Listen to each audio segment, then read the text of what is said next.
In today's society, the codes of female power are very clear, but they are only known by an elite. If you are climbing the echelons of power, knowing those codes is going to enable you to get to bigger rooms faster and to enter them as a peer instead of an outsider. In this video, you're going to learn exactly what those codes are and how the Devil Wears Prada 2 uses them to define the different levels of power of its female characters. The first code of power that the Devil Wears Prada uses is that a woman in power always has a consistent brand. Miranda Priestly is the epitome of that rule. When you think of the character of Miranda Priestly, you think about an hourglass silhouette with some strict structure, but also some flow. You will always depict her in heels and with some kind of chunky jewelry. Regardless of the social context that she has to show up in, she will use that formula invariably. You can see it here at work, our hourglass silhouette,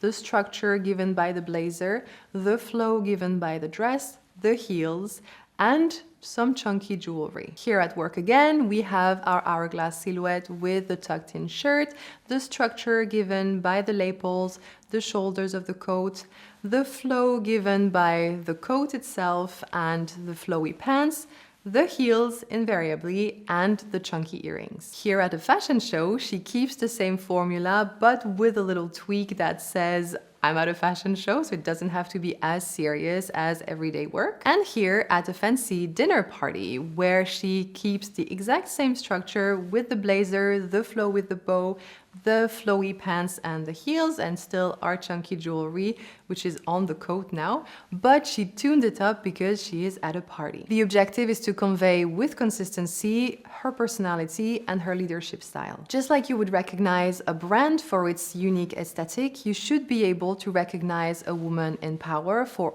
her unique, consistent aesthetic. People already know who she is, and her outfit already announces her as a leader. For Andy, however, it's a bit more blurry because her authority is not established. Therefore, her appearance changes a lot throughout the movie. Andy doesn't have a brand, she's not even aware of the concept. At a journalist's event towards the beginning of the movie, she wears her important moment outfits. Her hair is down, she's wearing her blazer paired with a waistcoat and some flowy, comfortable pants. She has paired that outfit with some chunky, comfortable boots, which still shows that she privileges comfort over aesthetics. And logically, she wears that same important day outfit to her first meeting with Miranda. She goes around with her journalist bag for a major part of the movie because that's who she is and that's comfortable and relevant for her. And even though she's learned to dress better in the 20 years she's been a journalist,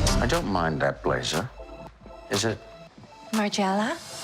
Learned a thing or two the last time I was here, babe. she still thinks of clothing as something practical and not as something that should announce you. And because she's not aware of the concept of brand, she changes a lot during the movie as she's influenced by different situations and different people. And at the opposite of the spectrum, Emily has a very consistent brand, but not a brand that conveys authority. And that's because, and that's the second thing that a woman in power uses to convey her power, and that the Devil Wears Prada does brilliantly, a woman in power will use a specific set of visual codes to convey her power. Here is how to look powerful as the head of a business in 2026. First, you should use classic tailored pieces as your base. Pieces that have in themselves some kind of structure and some reference to the work corporate environment. To this classic base, to not have it boring and completely unremarkable, you should add some kind of statement element that conveys your personality. It is this piece that conveys your unique leadership style combined with the authority that the more tailored elements are bringing to your appearance. Chunky jewelry is, in 2026, the best way to express your femininity with a little bit of an edge. So we're not using fine, delicate jewelry because that conveys fine, delicate person. We're using bold, chunky jewelry to convey bold leader woman. Likewise, for a leader that has a very vibrant, colorful personality, the way to express that through a statement piece could be to have a top with a colorful bow or colorful statement shoes. That statement piece can also be one of those authority pieces. Molly Rogers did this beautifully with Miranda with a bold Schiaparelli blazer and a bold, gigantic tassel vest from Dries van Noten. These two pieces are used in a professional environment, and they convey, because of their shape, the authority that is appropriate for work. But because they have in themselves those statement pieces, they add so much more dimension and depth to the Miranda character. These pieces take space visually, they catch the eye. And that's what you want to do when you want to convey your authority.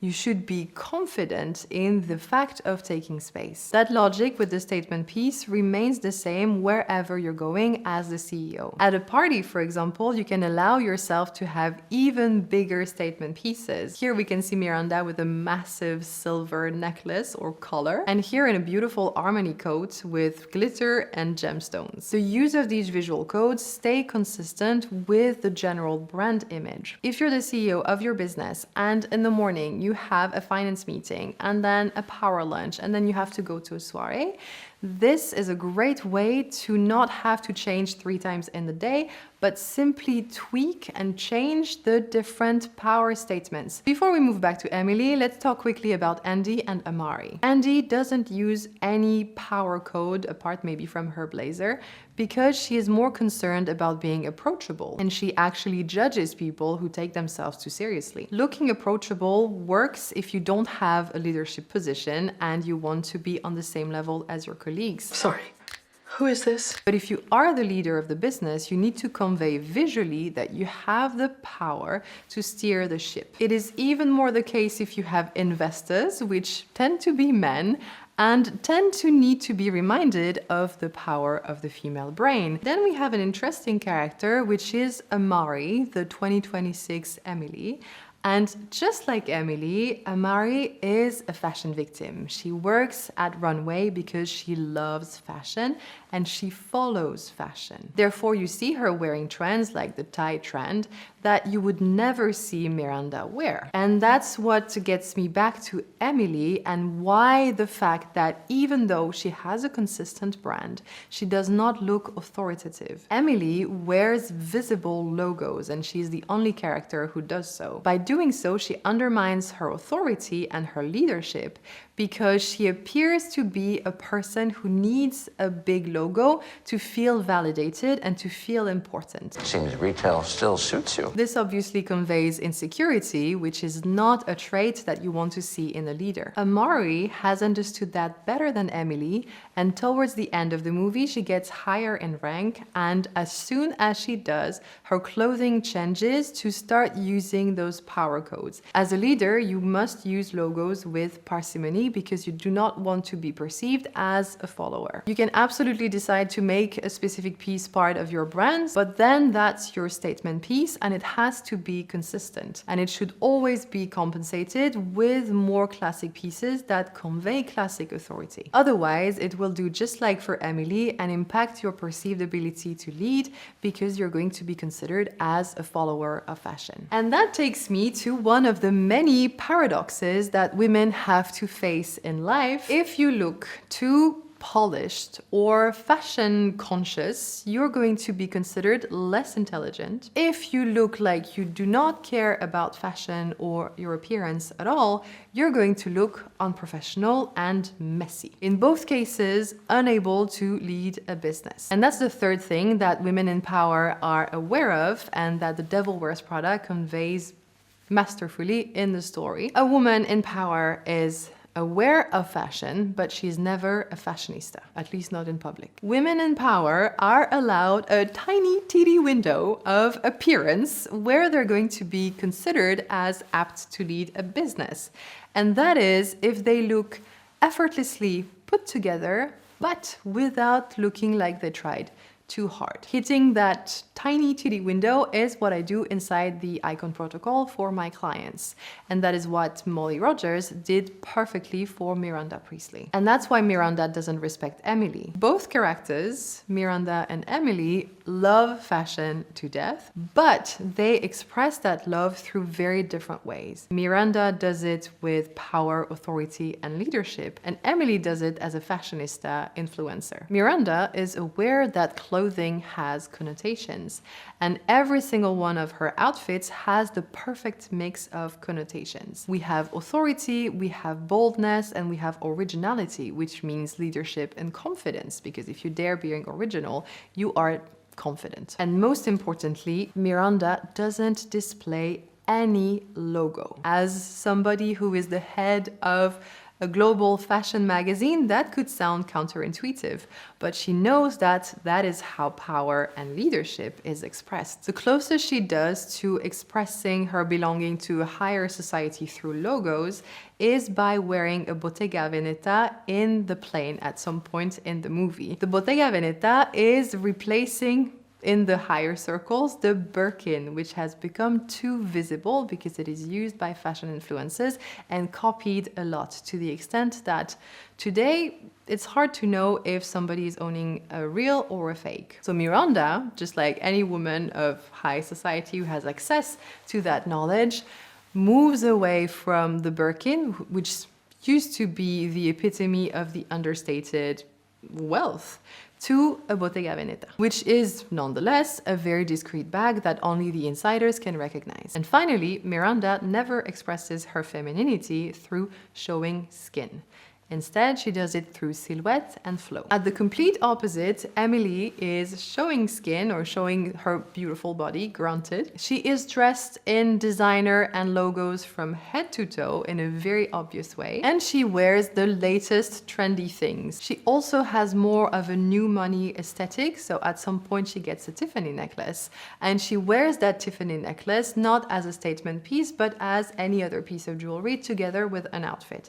And that's not something Miranda would do because that would be considered tacky. These two women, Miranda and Emily, don't speak in the same rooms. Emily would be a leader in the way an influencer would be a leader. So somebody who has access to the latest fashion, is able to afford it, and understands how to put it together in a stylish way. On the other hand, Miranda has access to the highest rooms of power in the fashion world, where she's the one who decides what fashion gets to be. So she's not bound by the rules and the trends, and she actually has a rather timeless style. She decides how to dress not because it's trendy and relevant, she decides how to dress because she wants to convey her leadership style. As a leader yourself, you want to be like her. You want to convey through your clothing that you are the person who sets the vision for your company. And that takes me to the last thing that The Devil Wears Prada 2 showcases beautifully about women in power. And that is the ability, if not the obligation, to adapt your clothing to how you want to be perceived for a specific circumstance. Now that you've understood what Miranda's brand is like, let's look at this outfit that she has at the beginning of the movie, where she has to fight some kind of crisis. So she woke up that morning and she knows that she has to fight. The way she chose to fight in this outfit is still by respecting her brand. So we have the structure, we have the flow, we have the heels, we have the chunky jewelry, but we have a gray monotone outfit. Nothing vibrant, nothing bold, because right now she has to show that she's reliable, trustworthy, but not threatened either. We have the reliability and the trustworthiness in the blazer, in the classic pieces, and in that very